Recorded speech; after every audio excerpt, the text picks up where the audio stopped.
رومان نے اسے تقریباً گھسیٹتے ہوئے اس فلیٹ میں لا کر چھوڑا تھا۔ مہر نے اسے غصے بھری نظروں سے دیکھا۔ وہ اس کے سامنے کھڑا تھا۔ تمہیں کیا لگتا ہے یہ عزت، یہ شہرت، یہ مان میں نے اور میرے خاندان نے کس طرح کمایا ہے؟ تمہیں کیا لگتا ہے کہ یہ سب کچھ ہم تمہاری ایک ضد پر قربان کر دیں گے؟ ہو کون تم؟ آخر کون ہو تم؟ وہ غصے سے چلایا تھا، کیونکہ بڑی مشکل سے مہر کو پکڑ کر لے کر آیا تھا اور اس کے لیے اسے بہت محنت کرنی پڑی تھی۔ کہنے لگی، کون سی عزت، کون سی شہرت؟ ڈرتے ہیں لوگ آپ سے۔ آپ کو کیا پتا کہ ان کے دل میں آپ کے لیے سوائے ڈر کے اور کچھ نہیں۔ شاید آپ کے مرنے کی دعائیں بھی کرتے ہوں۔ اس بات پر رومان ہنسنے لگا اور اس نے کہا کہ جب کوئی کسی سے ڈرتا ہے تب بھی وہ اس کی حفاظت کر سکتا ہے۔ اگر وہ ہم سے دوستانہ رویہ اختیار کر لیں گے تو پھر ہم ان کی حفاظت کیسے کر پائیں گے؟ لیکن تمہیں یہ چھوٹی چھوٹی باتیں سمجھ نہیں آئیں گی، کیونکہ تمہاری سوچ صرف اپنے ارد گرد گھومتی ہے۔ تم نے مجھے اور میرے خاندان کو بہت ذلیل کر لیا اور ہمارا بہت سا قیمتی وقت برباد کر دیا، لیکن اب ایسا نہیں ہوگا۔ تم یہیں رہو گی، وہ غصے سے چلایا تھا۔ یہ سن کر وہ ڈر گئی، لیکن اس نے ظاہر نہیں کیا۔ کہنے لگی، میں یہاں اکیلی نہیں رہوں گی۔ رومان نے کہا کہ اکیلی کہاں سے رہو گی؟ صرف دن میں اکیلی رہو گی۔ رات کو میں آ جایا کروں گا، کیونکہ مجھے تم سے صرف رات میں ہی کام ہوگا۔ یہ سن کر مہر کا دل جیسے بیٹھ سا گیا تھا۔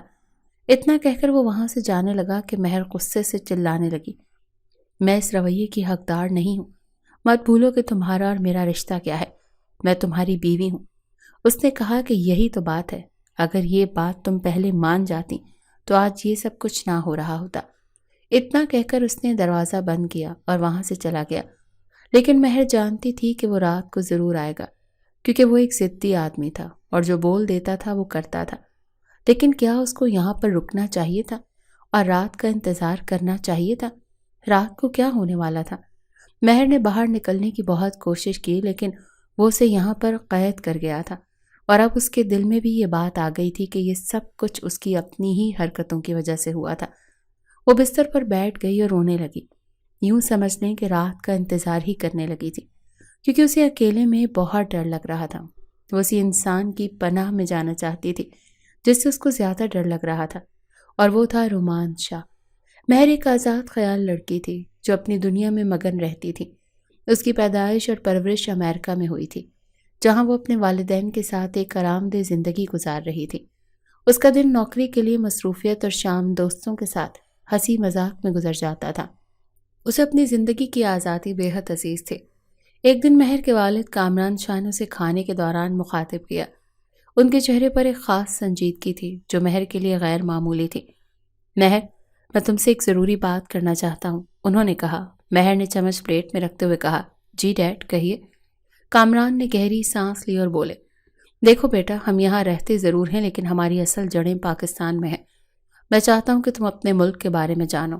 مہر نے مسکراتے ہوئے کہا، ڈیڈ، میں پاکستان کے بارے میں تھوڑا بہت تو جانتی ہوں۔ وہاں گرمی بہت زیادہ ہوتی ہے، لوگ بڑے جذباتی ہوتے ہیں اور بس ہر وقت سیاست پر بات کرتے ہیں۔ میرے خیال میں یہ کافی معلومات ہے۔ کامران نے ہلکی سی مسکراہٹ کے ساتھ سر ہلایا اور بولا، نہیں بیٹا، جو تم جانتی ہو وہ کافی نہیں۔ پاکستان میں ہماری ایک بہت بڑی حویلی ہے جس کے ہم ولی وارث ہیں۔ وہاں آج بھی میرا بھائی، اس کے بیٹے اور دوسرے رشتہ دار رہتے ہیں۔ میں چاہتا ہوں کہ تم وہاں جاؤ اور اپنی جڑوں کو دیکھو۔ مہر نے لاپرواہی سے جواب دیا، ٹھیک ہے ڈیڈ، کبھی چلیں گے، لیکن ابھی میں مصروف ہوں۔ یہاں میری نوکری ہے، میرے دوست ہیں اور میں خوش ہوں۔ کامران نے بات جاری رکھتے ہوئے کہا، وہاں تمہارا ایک کزن بھی ہے، رومان شاہ، کیا تمہیں یاد ہے؟ مہر نے ہنستے ہوئے جواب دیا، ہاں مجھے یاد ہے، میں نے اس کی فیس بک پروفائل دیکھی تھی۔ ہر طرف اپنی ہی واہ واہ کرتا رہتا ہے، گاڑیوں، ہتھیاروں، گھوڑوں اور شیر کے ساتھ تصویریں تھیں اس کی۔ مجھے ایسے لوگ بالکل پسند نہیں، اور ویسے بھی شکل سے ہی کھڑوس لگ رہا ہے۔ نہیں بیٹا، ایسی بات نہیں، وہ ہمارے خاندان کا سب سے قابل لڑکا ہے۔ اس سے شادی کرنے کے لیے تو بہت سی لڑکیاں مر رہی ہیں۔ کامران شاہ اپنی بیٹی کو جس طرف کا اشارہ کر رہا تھا وہ سمجھ نہیں پا رہی تھی۔ اس بات پر ہنسنے لگی اور اس نے کہا، پھر کسی ایک کو دیکھ کر شادی کیوں نہیں کر لیتا؟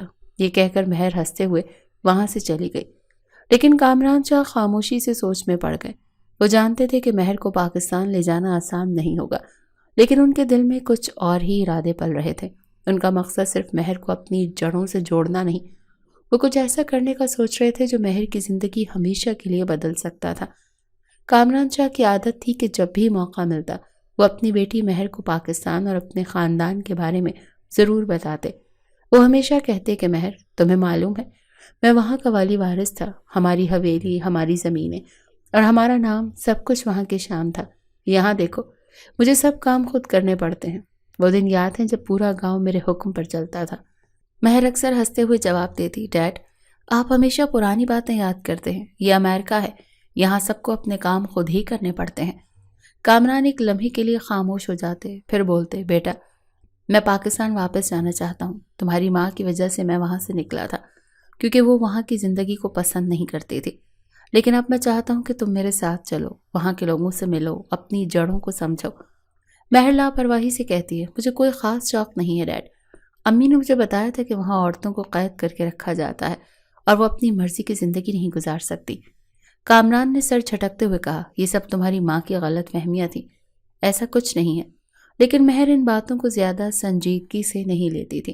پھر ایک دن وہ حادثہ ہوا جس نے مہر کی زندگی بدل دی۔ اس کی ماں اچانک ایک بیماری کے باعث اس دنیا سے چلی گئی۔ مہر کے لیے یہ خبر قیامت سے کم نہیں تھی۔ وہ اکثر تنہائی میں اپنی ماں کو یاد کر کے روتی تھی۔ کامران نے اس کی حالت دیکھ کر کہا، بیٹا یہاں تم ہمیشہ اپنی ماں کو یاد کر کے اداس رہو گی، میرے ساتھ پاکستان چلو، وہاں سب اپنے ہیں، تمہارا دل بھی بہل جائے گا۔ مہر نے کچھ دن سوچنے کے بعد کہا، شاید آپ ٹھیک کہتے ہیں ڈیڈ، یہاں رہ کر تو میں ہمیشہ ماں کی یادوں میں کھوئی رہوں گی۔ اور یوں مہر نے پاکستان جانے کا فیصلہ کر لیا۔ جب وہ لوگ پاکستان پہنچے تو ان کا شاندار استقبال کیا گیا۔ مہر حیرت زدہ رہ گئی کہ اس کے والد کے خاندان والے اتنے امیر اور بااثر تھے۔ پورا گاؤں ان کے استقبال کے لیے جمع تھا اور لوگ جھک کر ان کے ہاتھ چوم رہے تھے۔ کامران شاہ کی شان دیکھ کر مہر حیران رہ گئی، لیکن ان سب باتوں سے کوئی خاص دلچسپی نہیں تھی۔ یہ سب کیا ہے ڈیڈ؟ مہر نے حیرانی سے پوچھا۔ یہ ہمارا خاندان ہے مہر، یہ ہماری عزت اور روایات کا حصہ ہے، کامران نے فخر سے جواب دیا۔ مہر نے وہاں اپنے کزن رومان شاہ سے بھی ملاقات کی۔ ملاقات سرسری سی تھی۔ رومان نے سلام کیا اور مہر کی ماں کے انتقال پر افسوس کا اظہار کیا۔ مہر نے مختصر طور پر شکریہ ادا کیا اور مزید کچھ نہیں کہا۔ رومان شاہ ایک پرسکون اور سنجیدہ شخص تھا، لیکن مہر کو اس کی شخصیت میں کوئی خاص دلچسپی نہیں تھی۔ وہ یہ سمجھنے سے قاصر تھی کہ یہ سب لوگ، یہ حویلی اور یہ روایات کس طرح لوگوں کی زندگیوں کو کنٹرول کر سکتی ہیں۔ رومان شاہ جوان، وجیح اور بے حد پرکشش شخصیت کا مالک تھا۔ اس کی آنکھوں میں ایک عجیب گہرائی تھی اور چہرے پر ایسی سختی جو اس کی مردانہ وجاہت کو مزید نمایاں کرتی تھی۔ وہ پورے خاندان کا فخر سمجھا جاتا تھا، نہ صرف اپنی شکل و صورت بلکہ اپنی شخصیت، طاقت اور دبدبے کی وجہ سے۔ گاؤں کی ہر لڑکی اس پر ایک نظر ڈال کر دوسری نظر ڈالنے پر مجبور ہو جاتی۔ مہر نے پہلی ملاقات میں اسے سرسری طور پر دیکھا تھا، لیکن دل ہی دل میں وہ بھی اعتراف کر چکی تھی کہ رومان کا وقار کچھ الگ ہی تھا، مگر وہ اپنے اندر کے احساسات کو نظر انداز کرتے ہوئے سوچتی، یہ سب میرے لیے کوئی معنی نہیں رکھتا، مجھے ان روایتی لوگوں کے اصولوں سے کیا لینا دینا۔ لیکن حقیقت یہ تھی کہ مہر کے دل کے کسی گوشے میں رومان شاہ کی موجودگی نے ہلکی سی سرخوشی ضرور کی تھی۔ یہ سرخوشی اتنی دھیمی تھی کہ مہر اسے سننا ہی نہیں چاہتی تھی۔ وہ پہلے ہی اپنی ماں کے غم اور اس اجنبی ماحول کی وجہ سے پریشان تھی۔ جب وہ رات کو اپنے کمرے میں بیٹھی تھی تو اچانک دن کے مناظر اس کے ذہن میں گھومنے لگے۔ رومان شاہ کا وہ انداز، اس کا احترام سے جھک کر سلام کرنا اور اس کے چہرے کی سنجیدگی، یہ سب کچھ اسے بار بار یاد آ رہا تھا۔ کیا میں واقعی ان سب باتوں کو سوچ رہی ہوں؟ یہ تو صرف ایک اتفاقی ملاقات تھی۔ مہر نے خود کو سمجھانے کی کوشش کی، لیکن اس کے دل میں ایک ہلکی سی بے چینی ضرور پیدا ہو چکی تھی۔ یہ سب بے چینی شاید رومان شاہ کی شخصیت کا اثر تھی یا پھر اس کے اپنے دل کی کسی انجان خواہش کا آغاز۔ مہر نے جلدی سے ان خیالات کو جھٹکا اور خود سے کہا، مجھے ان سب باتوں کے بارے میں سوچنے کی ضرورت نہیں، میں یہاں صرف وقت گزارنے آئی ہوں اور جلد واپس چلی جاؤں گی۔ مگر وہ نہیں جانتی تھی کہ زندگی کبھی بھی ہمارے منصوبوں کے مطابق نہیں چلتی۔ جو کچھ رات کی بیٹھک میں طے ہو رہا تھا وہ مہر کی زندگی کو ہمیشہ کے لیے بدلنے والا تھا، لیکن مہر کو معلوم نہیں تھا کہ رات کو بیٹھک میں جو باتیں ہو رہی تھیں وہ اس کی زندگی کا رخ بدلنے والی تھی۔ کامران شاہ اپنے بھائیوں کے ساتھ بیٹھا ہوا تھا۔ حویلی کی بیٹھک کے ماحول کچھ سنجیدہ تھا۔ دیواروں پر لٹکی خاندانی تصویریں اور پرانے زمانے کے ہتھیار ان کے عظیم ماضی کی یاد دہانی کرا رہے تھے۔ کامران شاہ نے سر جھکا رکھا تھا اور اس کے بھائی جن کے چہروں پر سختی نمایاں تھی اس کی بات سننے کے لیے تیار تھے۔ کامران نے گہری سانس لی اور دھیرے سے کہا، میں جانتا ہوں آپ لوگ مجھ سے ناراض ہیں۔ آپ ٹھیک کہتے ہیں کہ بچپن میں ہی مہر کا رشتہ رومان کے ساتھ طے ہو گیا تھا اور تمام رسمیں بھی ہم انجام دے چکے تھے، لیکن میری بیٹی اس حقیقت سے لا علم ہے۔ اس کی ماں نے کبھی اسے یہ بات نہیں بتائی۔ ایک بھائی نے سخت لہجے میں کہا، یہ تمہاری کوتاہی ہے کامران۔ اگر تم نے اپنی بیٹی کو یہ سب کچھ وقت پر بتایا ہوتا تو آج ہمیں زبردستی کا راستہ اختیار نہ کرنا پڑتا۔ کامران نے آنکھیں بند کرتے ہوئے جواب دیا، میں مانتا ہوں یہ میری کوتاہی ہے، لیکن آپ سب جانتے ہیں کہ اس کی ماں نے ہمیشہ یہی چاہا کہ مہر کبھی پاکستان واپس نہ آئے۔ اس نے مہر کو آزاد خیال بنایا اور اس کے دل میں ہمارے خاندان اور ہماری روایات کے لیے کبھی عزت پیدا نہیں ہونے دی۔ وہ چاہتی تھی کہ مہر اپنی زندگی امریکہ میں گزارے اور اگر وہ شادی کرے تو کسی انگریز سے کرے۔ ایک اور بھائی نے طنزیہ انداز میں کہا، تو پھر اب کیا چاہتے ہو؟ زبردستی شادی کروا دوں؟ کامران نے گہری نظر سے اپنے بھائیوں کو دیکھا اور عاجزی سے کہا، میں یہ شادی کسی اور وجہ سے نہیں کروا رہا۔ میں صرف اپنی بیٹی کو محفوظ رکھنا چاہتا ہوں۔ میں نہیں چاہتا کہ کل وہ کسی انگریز کے ساتھ شادی کر کے ہمارا خاندان چھوڑ دے۔ یہ ہماری عزت کا مسئلہ ہے۔ اگر شادی زبردستی بھی کرنی پڑی تو کیا ہو جائے گا؟ جب وہ یہاں کچھ دن رہے گی، آپ سب کے ساتھ وقت گزارے گی تو سب ٹھیک ہو جائے گا۔ سب بھائی ایک دوسرے کی طرف دیکھنے لگے۔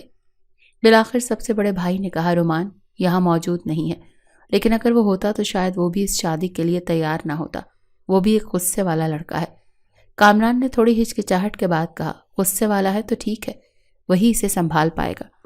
آپ سب میری مدد کریں ورنہ یہ لڑکی اپنے مرضی سے نکل جائے گی اور ہم ہمیشہ کے لیے شرمندہ رہیں گے۔ بڑے بھائی نے فیصلہ کن لہجے میں کہا، ٹھیک ہے، ہم تمہاری مدد کریں گے کیونکہ یہ ہمارے خاندان کی عزت کا معاملہ ہے، لیکن ایک بات یاد رکھو، اگر یہ شادی زبردستی ہوئی تو اس کے نتائج کی ذمہ داری تم پر ہوگی۔ منصوبہ طے ہو گیا۔ کامران نے اپنی بیٹی کو یہ کہہ کر بہلایا کہ چند دنوں بعد کسی خاندانی فرد کی سالگرہ ہے جس میں شرکت کے بعد وہ واپس چلے جائیں گے۔ بہر نے خوشی سے زیادہ لاپرواہی سے سر ہلا دیا۔ جس دن کامران نے ذکر کیا وہ در حقیقت مہر اور رومان کے نکاح کا دن تھا۔ سب تیاریاں مکمل تھیں لیکن قسمت نے ایک عجیب موڑ لیا۔ نکاح سے 2 گھنٹے پہلے مہر کو یہ بات پتہ چل گئی کہ یہ کوئی سالگرہ نہیں بلکہ اس کی شادی ہے۔ یہ خبر سن کر مہر کے پیروں تلے سے زمین نکل گئی۔ اسے یقین نہیں آ رہا تھا کہ اس کے اپنے والد نے اسے دھوکہ دیا۔ اس کا دل غم اور غصے اور بے بسی سے بھر گیا۔ میرے باپ نے مجھے دھوکہ دیا؟ مجھے شادی کے لیے لایا گیا تھا، مہر نے اپنے آپ سے کہا۔ اب اس کے پاس صرف 2 گھنٹے تھے، 2 گھنٹے جس میں اسے اپنے لیے جنگ لڑنی تھی۔ اس کا ذہن بھٹک رہا تھا کہ وہ کیا کرے، کس سے مدد مانگے اور کیسے اس صورتحال سے نکلے، لیکن وقت کم تھا اور مسئلہ بہت بڑا۔ مہر کے دل و دماغ میں ایک طوفان برپا تھا۔ اس کے غصے کی شدت ایسی تھی کہ اس کی آنکھیں لال ہو چکی تھیں اور سانسیں تیز ہو رہی تھیں۔ وہ حویلی کے کونے کونے میں اپنے باپ کامران شاہ کو تلاش کر رہی تھی، لیکن وہ اسے کہیں نظر نہیں آ رہا تھا۔ خادمائیں اور نوکرانیوں کو سختی سے منع کیا گیا تھا کہ وہ اسے کوئی اطلاع نہ دے۔ یہ سب دیکھ کر مہر کا دماغ مزید خراب ہو گیا۔ کہاں ہے میرے بابا؟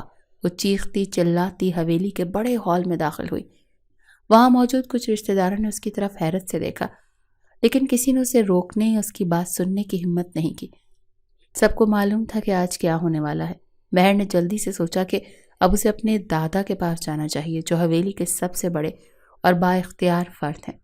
دادا جان، جنہیں سب خان صاحب کے نام سے پکارتے تھے، اپنی مخصوص کرسی پر بیٹھے تھے۔ ان کے چہرے کی جھریاں ان کی عمر بھر کے تجربات کی گواہی دے رہی تھیں اور ان کی موجودگی پورے ماحول پر ایک ہیبت طاری کر دیتی تھی۔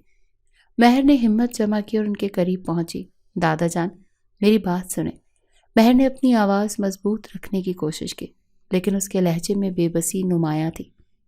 خان صاحب نے ایک نظر مہر کی طرف دیکھا اور پھر سخت لہجے میں کہا، یہ کوئی بات کرنے کا وقت نہیں ہے، تقریب ہونے دو، اس کے بعد جو کہنا ہے کہہ لینا۔ مہر ان کے سخت رویے سے سہم گئی۔ اس نے اپنی پوری زندگی میں انہیں کبھی اتنے قریب سے نہیں دیکھا تھا، اور آج جب وہ اپنی زندگی کے سب سے بڑے مسئلے کے لیے ان کے پاس آئی تھی تو انہیں اس کی کوئی پرواہ نہیں تھی۔ خان صاحب کے رویے نے مہر کے دل میں خوف اور غصے کو مزید بڑھا دیا۔ میں کیا کروں؟ کس سے بات کروں؟ مہر نے خود سے کہا۔ اچانک اسے خیال آیا کہ اسے رومان سے بات کرنی چاہیے۔ وہ اس کا کزن تھا اور اس کی عمر کا تھا، شاید وہ اس کی بات مان لے۔ مہر نے ہمت کرتے ہوئے رومان کے کمرے کا رخ کیا۔ وہ جانتی تھی کہ اس کی آخری امید ہے۔ دروازے پر پہنچ کر اس نے ہچکچاتے ہوئے دستک دی۔ رومان نے دروازہ کھولا اور حیران نظروں سے اسے دیکھا۔ تم یہاں؟ آج تمہارے نکاح کا دن ہے، کیا بات ہے؟ رومان نے سنجیدگی سے پوچھا۔ میں آپ سے ایک ضروری بات کرنے آئی ہوں، مہر نے دھیرے سے کہا۔ رومان نے دروازے کے قریب کھڑے رہتے ہوئے کہا، کہو کیا بات ہے؟ مجھے پتہ چل گیا ہے کہ آج میرا نکاح آپ سے ہو رہا ہے، لیکن میں یہ نکاح نہیں کرنا چاہتی، پلیز آپ انکار کر دیں، یہ ذمہ داری آپ لے لیں۔ مہر نے ایک ہی سانس میں اپنی بات کہہ دی۔ رومان چند لمحوں تک خاموش رہا اور پھر اس نے سرد لہجے میں کہا، تم جانتی ہو تم جیسی بے باک لڑکیاں مجھے بالکل پسند نہیں۔ شادی کے دن اپنے ہونے والے شوہر کے سامنے آ کر یہ کہو کہ میں شادی نہیں کرنا چاہتی، لیکن بدقسمتی سے میں مجبور ہوں۔ تم اس خاندان کی عزت ہو اور ہم یہ عزت کسی غیر کے حوالے نہیں کر سکتے۔ مہر نے رومان کے سامنے اپنے ہاتھ جوڑ دیے۔ میں نے زندگی میں کبھی کسی کے سامنے ہاتھ نہیں جوڑے، کسی سے درخواست نہیں کی، لیکن آج آپ کے سامنے جھک رہی ہوں، پلیز مجھے بخش دیں۔ آپ خود کہہ رہے ہیں کہ آپ بھی مجھ سے شادی نہیں کرنا چاہتے۔ رومان نے گہری سانس لی اور کہا، سارے فیصلے دل سے نہیں ہوتے، کبھی کبھی انسان مجبور ہوتا ہے، اور میں بھی مجبور ہوں۔ مہر کی آنکھوں میں آنسو آ گئے۔ اس نے دوبارہ کوشش کی کہ شاید رومان اس کی بات مان لے، لیکن اسی لمحے دروازہ زور سے کھلا اور کامران شاہ اندر داخل ہوئے۔ یہاں کیا ہو رہا ہے؟ کامران شاہ نے غصے سے پوچھا۔ مہر نے کچھ کہنے کی کوشش کی، لیکن کامران شاہ نے ہاتھ اٹھا کر اسے چپ کروا دیا۔ نکاح کی تیاری مکمل ہے، نیچے آ جاؤ۔ مہر چیختی چلاتی رہی کہ میں یہ نکاح نہیں کروں گی، آپ مجھے دھوکہ دے کر یہاں لائے ہیں۔ لیکن اس کی آواز کسی نے نہیں سنی۔ حویلی کے لوگ سب خان صاحب کے حکم کے پابند تھے، اور کسی میں اتنی ہمت نہیں تھی کہ مہر کی حمایت میں کھڑا ہو سکے۔ نکاح کی تقریب حویلی کے وسیع ہال میں ہو رہی تھی۔ مہر کو زبردستی نکاح کے لیے لے جایا گیا۔ وہ راستے بھر روتی اور احتجاج کرتی رہی، لیکن کسی نے اس کی طرف توجہ نہیں دی۔ قاضی صاحب نے نکاح کی کارروائی شروع کی، اور مہر نے آخری بار اپنے باپ کی طرف دیکھ کر کہا، بابا پلیز یہ سب مت کریں۔ کامران شاہ نے نظریں چرا لیں۔ نکاح پڑھایا گیا اور مہر کی چیخوں کے باوجود اس کا نکاح رومان کے ساتھ ہو گیا۔ تقریب کے بعد مہر کو رومان کے کمرے میں بھیج دیا گیا۔ حویلی کی عورتوں نے اسے سمجھانے کی کوشش کی کہ بیٹا سب ٹھیک ہو جائے گا، یہاں سب لوگ عیش و عشرت میں رہتے ہیں، تم بھی خوش رہو گی۔ لیکن مہر نے کوئی جواب نہیں دیا۔ وہ کمرے میں خاموش بیٹھی تھی۔ اس کے دل میں غصہ، دکھ اور بے بسی ایک ساتھ مچل رہے تھے۔ اسے یہ سمجھ نہیں آ رہا تھا کہ وہ اس صورتحال سے کیسے نکلے۔ رومان کمرے میں داخل ہوا، لیکن دونوں کے درمیان خاموشی چھائی رہی۔ یہ مہر کی زندگی کا وہ موڑ تھا جہاں سے اس کی آزادی کا خواب بکھر چکا تھا، اور اسے اس حقیقت کا سامنا کرنا تھا کہ جو اسے کبھی قبول نہیں تھی۔ رات کا پہلا پہر گزر چکا تھا اور حویلی کے کونے کونے میں خاموشی چھائی ہوئی تھی۔ مہر کمرے کے کونے میں بیٹھی تھی، آنکھوں سے آنسو رواں تھے اور اس کے دل میں عجیب سی بے چینی تھی۔ اس نے اپنی زندگی میں کبھی اس قسم کی بے بسی محسوس نہیں کی تھی۔ وہ سوچ رہی تھی کہ اسے اپنے باپ، دادا اور خاندان کے دوسرے افراد نے کیسے دھوکہ دیا۔ اچانک دروازہ کھلا اور رومان کمرے میں داخل ہوا۔ اس کے قدموں کی آواز نے مہر کو چونکا دیا۔ وہ جلدی سے اپنے آنسو صاف کرنے لگی تاکہ اپنی کمزوری ظاہر نہ کرے۔ رومان نے ایک نظر اس پر ڈالی اور پھر دروازہ بند کر کے کمرے کے بیچوں بیچ کھڑا ہو گیا۔ رونے سے کیا ہوگا؟ رومان کی آواز کمرے کی خاموشی کو چیرتی ہوئی آئی۔ مہر نے اپنی نظریں جھکا لیں، لیکن پھر ہمت کر کے بولی، مجھے میرے باپ نے دھوکہ دیا، تم سب نے مجھے دھوکہ دیا، اور پھر کہتے ہو تم لوگ کہ میرا رشتہ دار ہو، اور میں اس مٹی سے جڑی ہوئی ہوں۔ مٹی سے جڑے ہوئے لوگ اپنوں کے ساتھ ایسا کرتے ہیں بھلا؟ رومان نے گہری سانس لی اور کرسی پر بیٹھ گیا۔ اس کے چہرے پر عجیب سا سکون تھا، جیسے اسے مہر کی باتوں سے کوئی فرق نہیں پڑ رہا ہو۔ اس نے دھیرے سے کہا، تمہارے باپ نے تمہارے ساتھ غلط کیا، یہ میں مانتا ہوں، لیکن جو میں نے کیا وہ بالکل ٹھیک تھا۔ تم میری منگیتر تھیں تب سے، جب سے تمہیں خود پتہ بھی نہیں تھا، اور میں تمہیں اپنی بیوی پہلے ہی مان چکا تھا، اسی لیے تمہیں اپنا بنانے میں نے کیا غلط کیا؟ مہر نے غصے سے اس کی طرف دیکھا۔ تمہیں حق نہیں تھا کہ میرے بارے میں کوئی فیصلہ کرو۔ تمہیں اور میرے باپ کو یہ بات سمجھنی چاہیے تھی کہ میری زندگی میرا حق ہے۔ رومان نے ایک ہلکی سی مسکراہٹ کے ساتھ کہا، تمہارے باپ کو تو تمہیں بتانا چاہیے تھا، یہ مانتا ہوں، لیکن یہ ان کا اور تمہارا معاملہ ہے۔ میرے سامنے اس طرح کی باتیں کرنا بند کرو۔ مجھے ایسی بے باک اور زیادہ ڈائلاگ مارنے والی لڑکیاں بالکل بھی اچھی نہیں لگتی۔ مہر کے چہرے پر غصہ اور بے بسی واضح تھی۔ اس نے جھٹ سے جواب دیا، مجھے تمہیں اچھا لگنے کی کوئی پرواہ نہیں ہے۔ میں نے اپنی زندگی میں کبھی کسی کے لیے کچھ نہیں کیا کہ وہ مجھے پسند کرے، اور تمہارے لیے تو بالکل بھی نہیں کروں گی۔ میں صرف اس زندگی سے نکلنا چاہتی ہوں اور اس کے لیے میں کچھ بھی کر جاؤں گی۔ رومان کی مسکراہٹ فوراً غائب ہو گئی اور اس کا لہجہ سخت ہو گیا۔ جب دل میں اتنے بڑے بڑے ارادے ہوں تو دشمن کو نہیں بتاتے مہر؟ تم مجھے دشمن سمجھتی ہو نا، لیکن میں تمہارا دشمن نہیں ہوں۔ اور ہاں، مجھے دشمنی پر مجبور نہ کرنا، ورنہ پھر میں دشمن سے بھی برا بن جاؤں گا۔ مہر نے حیرانی سے اس کی طرف دیکھا۔ اس کی باتوں کا مطلب سمجھنا آسان نہیں تھا، لیکن اس کے لہجے میں چھپی دھمکی واضح تھی۔ تمہاری زبردستی شادی ہوئی ہے، اس لیے تم آج پریشان ہو۔ میں تمہیں تھوڑا وقت دیتا ہوں کہ تم خود کو سنبھال لو، لیکن یہ سمجھ لو کہ میں بار بار وقت دینے کا عادی نہیں ہوں۔ رومان اپنی بات کہہ کر خاموش ہو گیا۔ اس کے چہرے پر ایک ایسا تاثر تھا جیسے اسے اپنی بات کی پرواہ نہ ہو، لیکن مہر کو معلوم تھا کہ وہ ایک خود غرض اور ضدی انسان ہے۔ وہ جانتی تھی کہ رومان کے ساتھ زندگی گزارنا آسان نہیں ہوگا۔ یہ انسان وسیلہ اور بدتمیز ہے، جیسے کسی پہ بھی رحم نہیں آتا۔ مہر نے دل میں کہا، لیکن اس کے ذہن میں ایک اور سوچ بھی آ رہی تھی۔ اگر یہ واقعی اتنا پاگل اور سنکی ہے تو میرا کیا بنے گا؟ کیا میں اس حویلی میں ہمیشہ قید رہوں گی؟ مہر نے گہری سانس لی اور اپنے دل کو مضبوط کیا۔ مجھے یہاں سے نکلنا ہوگا، چاہے اس کے لیے کچھ بھی کرنا پڑے۔ اس کے ذہن میں ایک منصوبہ بننا شروع ہو گیا۔ وہ جانتی تھی کہ حویلی سے بھاگنا آسان نہیں ہوگا، لیکن وہ کسی بھی قیمت پر اپنی آزادی حاصل کرنا چاہتی تھی۔ رومان نے اس کی خاموشی کو محسوس کیا اور دھیرے سے کہا، سوچ رہی ہو، سوچتی رہو، لیکن یاد رکھو اس گھر میں تمہارے فیصلے تمہارے نہیں ہوں گے۔ یہاں جو ہوگا وہ میرے حکم سے ہوگا۔ مہر نے غصے سے اس کی طرف دیکھا، لیکن کچھ نہیں کہا۔ اس کے دل میں طوفان اٹھ رہا تھا اور وہ جانتی تھی کہ یہ طوفان جلد ہی کچھ بڑا کر دے گا۔ رات گزر گئی، لیکن مہر کے دل و دماغ میں سکون نہ آیا۔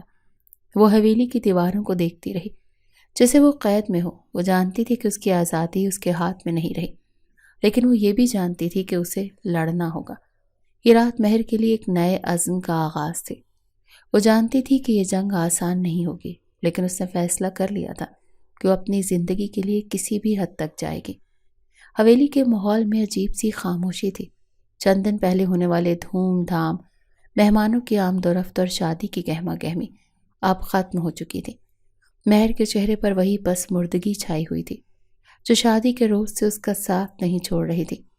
رومان جو اب مہر کا شوہر تھا، اپنی زندگی کی مصروفیات میں مشغول تھا، جبکہ مہر اپنی حالت کے ساتھ اکیلی رہ گئی تھی۔ کامران شاہ، مہر کے والد، نے اپنی بیٹی کو حویلی میں چھوڑنے کا فیصلہ کر لیا تھا۔ ان کا وہاں زیادہ قیام کرنے کا کوئی ارادہ نہیں تھا۔ وہ حویلی کے ماحول میں خود کو غیر متعلق محسوس کر رہے تھے۔ رومان نے ایک دن ناشتے کے دوران بات چھیڑی، ماموں آپ بھی یہیں رک جائیں، آپ کی بیٹی کی نئی زندگی کا آغاز ہوا ہے اور آپ یہاں کے ہونے سے وہ خود کو بہتر محسوس کرے گی۔ کامران شاہ نے چائے کی چسکی لی اور دھیرے سے کہا، نہیں رومان، مجھے یہاں رکنے کی عادت نہیں۔ وہ ماحول جہاں میں نے اپنی زندگی گزاری، مجھے وہاں کا ہی سکون چاہیے۔ رومان نے خاموشی سے ان کی بات سنی، لیکن دل میں سوچنے لگا، اپنی بیٹی کے دل سے وہ ماحول نکالنا چاہتے ہیں، لیکن اپنے دل سے نہیں نکال پا رہے۔ یہ تو بڑے دوغلے لوگ ہیں۔ تاہم اس نے اپنی سوچ زبان پر نہیں لائی اور سر ہلا دیا۔ جانے سے پہلے مہر سے نہیں ملیں گے؟ رومان نے کچھ توقف کے بعد پوچھا۔ کامران شاہ نے ایک ہلکی سی مسکراہٹ کے ساتھ کہا، میری بیٹی ضدی ہے، وہ میری شکل بھی نہیں دیکھنا چاہے گی، اسی لیے میں اس سے ملنے کا ارادہ نہیں رکھتا۔ بس تم اس کا خیال رکھنا۔ رومان نے سنجیدگی سے جواب دیا، آپ بے فکر رہیں، وہ آپ کی بیٹی ہے تو میری بھی کچھ لگتی ہے۔ میں اس کا خیال رکھوں گا، لیکن زیادہ معصوم نہ سمجھیں اسے۔ یہ سن کر کامران شاہ کی مسکراہٹ ایک دم معدوم ہو گئی۔ انہوں نے کہا، میں جانتا ہوں رومان، مہر بہت سمجھدار اور بہادر ہے۔ وہ ملک کے ماحول میں پلی بڑھی ہے، وہاں کی تعلیم حاصل کی ہے، نوکری کی ہے اور وہاں کے لوگوں سے تعلقات بنائے ہیں۔ وہ جانتی کہ اپنے لیے کیسے کھڑا ہونا ہے، بس اس کا خیال رکھنا۔ رومان نے جواب دیا، یہاں پر بہادری میری چلتی ہے اور کسی کی نہیں، لیکن وہ آپ کی بیٹی ہے، اسی لیے اس کا خاص خیال رکھوں گا، فکر نہ کریں۔ کامران شاہ کے جانے کا وقت آیا۔ حویلی میں سب نے اسے رخصت کیا، لیکن مہر اپنے کمرے سے باہر نہیں نکلی۔ وہ جانتی تھی کہ اگر اپنے والد کو دیکھے گی تو اس کے دل میں چھپے ہوئے دکھ اور غصے پھر سے جاگ جائیں گے۔ کامران شاہ اپنی گاڑی کی طرف بڑھنے لگے، لیکن جیسے ہی انہوں نے حویلی کی چھت کی طرف نظر اٹھائی، وہاں مہر کھڑی تھی۔ وہ خاموشی سے اپنے والد کو دیکھ رہی تھی، لیکن جیسے ہی ان کی نظریں ملی، مہر نے منہ موڑ لیا۔ کامران شاہ کے دل میں ایک لمحے کے لیے درد سا اٹھا۔ انہوں نے سوچا شاید میں نے اچھا نہیں کیا، لیکن جو کیا اس کے اچھے کے لیے کیا۔ بڑے ہمیشہ یہی سمجھتے ہیں کہ ان کے فیصلے اولاد کے فائدے کے لیے ہوتے ہیں، چاہے وہ فیصلے کتنے ہی سخت کیوں نہ ہوں۔ مہر چھت پر کھڑی اپنے والد کو جاتا ہوا دیکھ رہی تھی۔ اس کے دل میں ایک خلا پیدا ہو رہا تھا۔ جو میرا اپنا تھا وہ بھی چلا گیا، اب یہاں پر سب پرائے ہیں اور میں بالکل اکیلی۔ اس نے گہری سانس لی اور دل میں ایک مضبوط فیصلہ کیا، مجھے اب اپنی فکر خود کرنی ہوگی۔ اس حویلی میں کوئی میرا نہیں اور کوئی میری مدد نہیں کرے گا، اس لیے مجھے اپنے لیے لڑنا ہوگا، چاہے اس کے لیے مجھے کچھ بھی کرنا پڑے۔ رومان چھت کے نیچے کھڑا تھا اور مہر کے چہرے کے بدلتے ہوئے تاثرات دیکھ رہا تھا۔ اسے مہر کی تکلیف کا اندازہ تھا، لیکن وہ کچھ کہنے سے بھی گریز کر رہا تھا۔ یہ لڑکی ضدی بھی ہے اور مضبوط بھی، لیکن اس کی مضبوطی زیادہ دیر تک نہیں چلے گی۔ اس وقت کے ساتھ سمجھ آ جائے گی کہ اس حویلی میں زندگی گزارنے کے اصول کیا ہیں۔ رومان نے دل میں کہا اور حویلی کے اندر چلا گیا۔ مہر کے لیے یہ دن ایک نئی حقیقت کا آغاز تھا۔ وہ جانتی تھی کہ اسے خود کو سنبھالنا ہوگا۔ اس کے دل میں اپنے والد کے لیے غصہ اور رومان کے لیے بیزاری دونوں موجود تھے، لیکن اس نے فیصلہ کر لیا تھا کہ وہ اپنی کمزوری کسی کے سامنے ظاہر نہیں کرے گی۔ یہ زندگی میری ہے اور مجھے اس کے لیے خود لڑنا ہوگا۔ یہ سوچتے ہوئے مہر چھت سے نیچے اتری اور اپنے کمرے کی طرف بڑھ گئی۔ حویلی کا ماحول حیرت انگیز طور پر خوشگوار تھا۔ مہر کی شادی کے بعد خاندان کے تمام افراد نے اسے دل سے قبول کر لیا۔ سبھی اسے عزت اور پیار دینے میں پیش تھے۔ ہر کوئی چاہتا تھا کہ وہ اس نئے رشتے اور ماحول میں خوش رہے۔ رومان کے والدین، چچا، چچی اور دیگر رشتہ دار اکثر مہر سے بات کرتے اور اس کی خیریت دریافت کرتے۔ حویلی کی خواتین اکثر اس کے کمرے میں آ جاتی اور اس کے ساتھ خوشگوار وقت گزارنے کی کوشش کرتی۔ ہر کوئی یہی کہتا کہ مہر بیٹا، تم رومان کے دل کے قریب ہو، وہ ہمارا لاڈلا ہے اور تم ہماری بہو ہو، اسی لیے ہم تمہیں ہمیشہ پیار دیں گے۔ یہ سب سن کر مہر کے چہرے پر ہلکی سی مسکراہٹ آ جاتی، لیکن اس کے دل میں کچھ اور ہی چل رہا تھا۔ وہ جانتی تھی کہ ان سب کے ساتھ خوش اخلاقی سے پیش آنا اس کے لیے بہتر ہوگا، تاکہ کوئی بھی اس پر شک نہ کرے۔ حویلی میں سب کو خوش رکھنے کے باوجود مہر کے دماغ میں ایک الگ ہی پلان چل رہا تھا۔ وہ یہاں سے نکلنا چاہتی تھی، لیکن اس کے لیے اسے صحیح وقت اور موقع کا انتظار تھا۔ رات ہوئی تو رومان حسب معمول مہر کے کمرے میں آیا۔ کمرے کا منظر دیکھ کر وہ حیران رہ گیا۔ مہر مشرقی لباس کے بجائے مغربی لباس پہنے کھڑی تھی۔ اس نے ہلکا نیلا جینز اور سفید ٹی شرٹ پہن رکھی تھی، جو حویلی کے روایتی ماحول کے بالکل برعکس تھا۔ رومان نے اسے سر سے پاؤں تک دیکھا اور کہا، یہ کیسے کپڑے پہن رکھے ہیں تم نے؟ مہر نے لاپرواہی سے جواب دیا، کیسے کپڑے؟ میرے پاس یہی ہیں۔ پاکستان آنے کے لیے میں صرف 2 ہی جوڑے لیے تھے، ایک پھٹ گیا اور دوسرا گندا ہو گیا، تو اب اور کیا پہنوں؟ رومان نے گہری سانس لیتے ہوئے کہا، تمہارے پاس شلوار سوٹ نہیں ہے؟ مہر نے بے پرواہی سے کہا، نہیں، وہاں کون شلوار سوٹ پہنتا ہے؟ رومان نے کچھ دیر سوچا اور پھر اپنی جیب سے کریڈٹ کارڈ نکال کر مہر کی طرف بڑھایا اور کہا، کل جا کر شاپنگ کر لینا، بھابھی کے ساتھ چلی جانا، انہیں سب پتہ ہے، وہ تمہیں شاپنگ مال لے جائیں گی، وہاں کے حساب سے کپڑے لے لینا، میں نہیں چاہتا کہ تم ایسے کپڑے پہن کر باہر نکلو۔ مہر نے کارڈ لیتے ہوئے کہا، ٹھیک ہے۔ رومان نے اسے غور سے دیکھا۔ مہر غیر معمولی طور پر خاموش اور ریلیکس لگ رہی تھی۔ اس نے سوچا کہ شاید مہر نے حالات کو قبول کر لیا۔ اس کا باپ بھی جا چکا تھا اور اب اس کا یہاں کوئی اور نہیں تھا۔ اگلی صبح مہر نے بھابھی کے ساتھ شاپنگ مال جانے کی تیاری کی۔ بھابھی خوش تھی کہ مہر ان کے ساتھ باہر جا رہی ہے۔ انہوں نے سوچا کہ یہ موقع مہر کے دل سے بوجھ ہٹانے اور اسے نئے ماحول میں خوش رکھنے کا بہترین موقع ہوگا۔ گاڑی میں بیٹھتے ہی مہر نے بھابھی سے باتیں کرنا شروع کر دیں۔ انہیں اپنی زندگی کے قصے سنانے لگی اور ان کے ساتھ ہنسنے کی کوشش کرنے لگی۔ بھابھی کو یہ محسوس ہوا کہ مہر اب بدل رہی ہے اور حویلی کے ماحول میں گھلنے ملنے کی کوشش کر رہی ہے۔ شاپنگ مال پہنچنے کے بعد مہر نے بھابھی کو مختلف دکانوں میں مصروف کر دیا۔ انہیں کہتی رہی کہ وہ خود دکان دیکھ کر آتی اور وہیں کہیں قریب ہی ہوگی۔ بھابھی کو کوئی شک نہیں ہوا۔ اسی دوران مہر نے موقع دیکھ کر مال کے دوسری طرف پارکنگ کھڑی گاڑی کی چابیاں نکالیں، جو وہ پہلے ہی دیکھ چکی تھی۔ وہ جلدی سے گاڑی میں بیٹھ گئی اور ایئرپورٹ کی طرف روانہ ہو گئی۔ گاڑی میں بیٹھی مہر کے دل کی دھڑکنیں تیز ہو رہی تھیں۔ اس کے ہاتھ میں پاسپورٹ اور باہر کے ملک کی کرنسی موجود تھی۔ جو وہ شادی کے دن سے ہی اپنے سامان میں چھپا کر رکھ رہی تھی۔ اس کے پاس ویزا تو پہلے ہی سے تھا، اسے صرف ٹکٹ خریدنا تھی اور یہاں سے نکل جانا تھا۔ یہ لوگ سمجھتے ہیں کہ میں نے حالات کو قابو کر لیا، لیکن میں صرف موقع کا انتظار تھا۔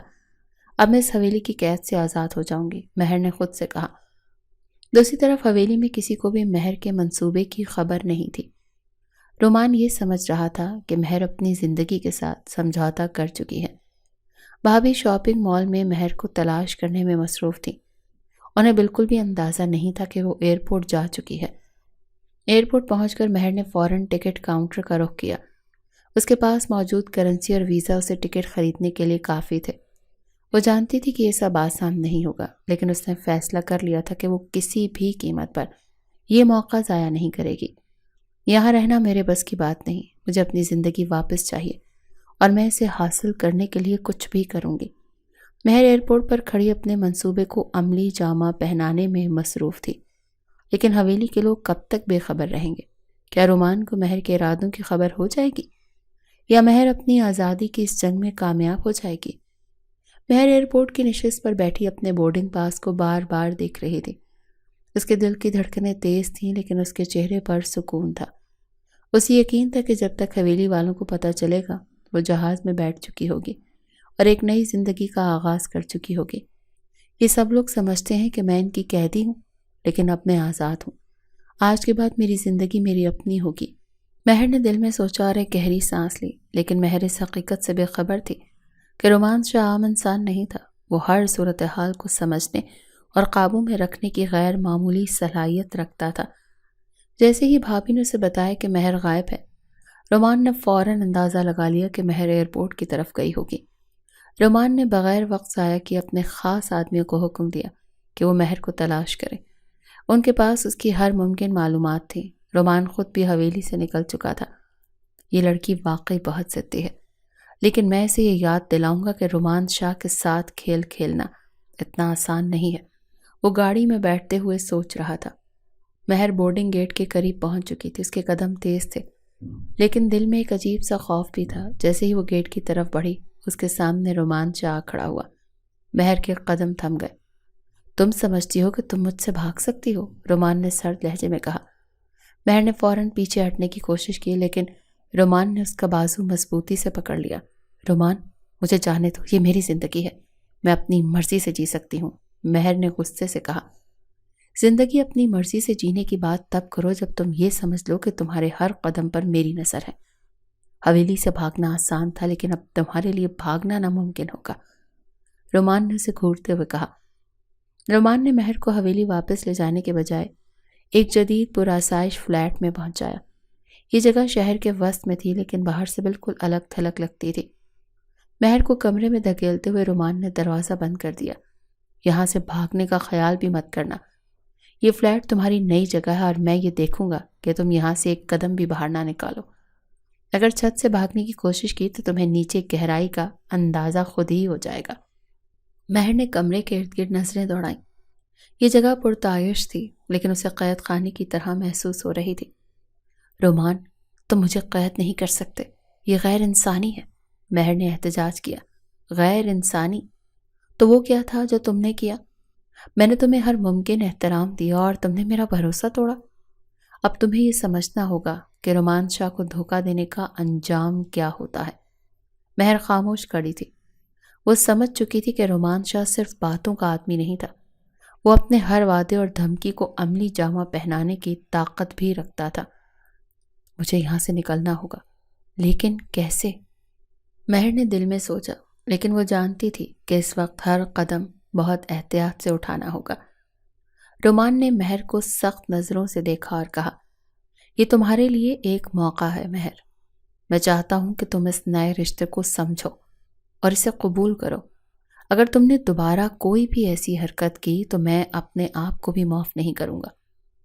مہر نے اس کی طرف دیکھا، لیکن کچھ نہیں کہا۔ وہ جانتی تھی کہ یہ لڑائی آسان نہیں ہوگی، لیکن وہ بھی ہار ماننے والوں میں سے نہیں تھی۔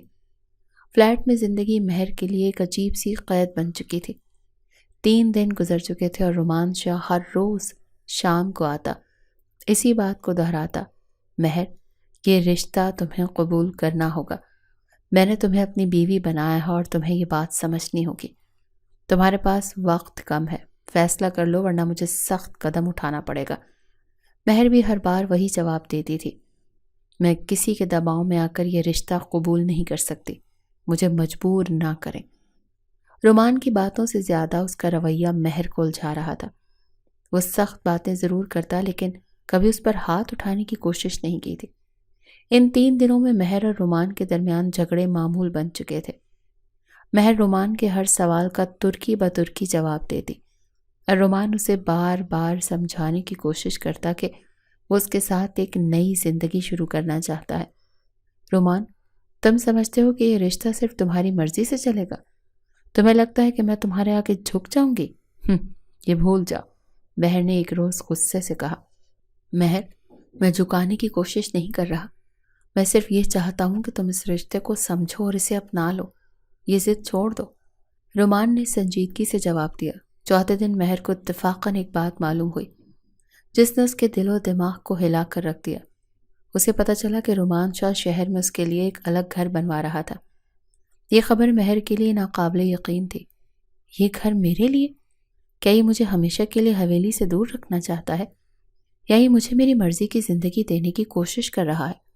مہر کے ذہن میں سوالوں کی ایک لہر اٹھ گئی۔ شام کو جب رومان آیا تو مہر نے پہلی بار خاموشی سے اس کا سامنا کیا۔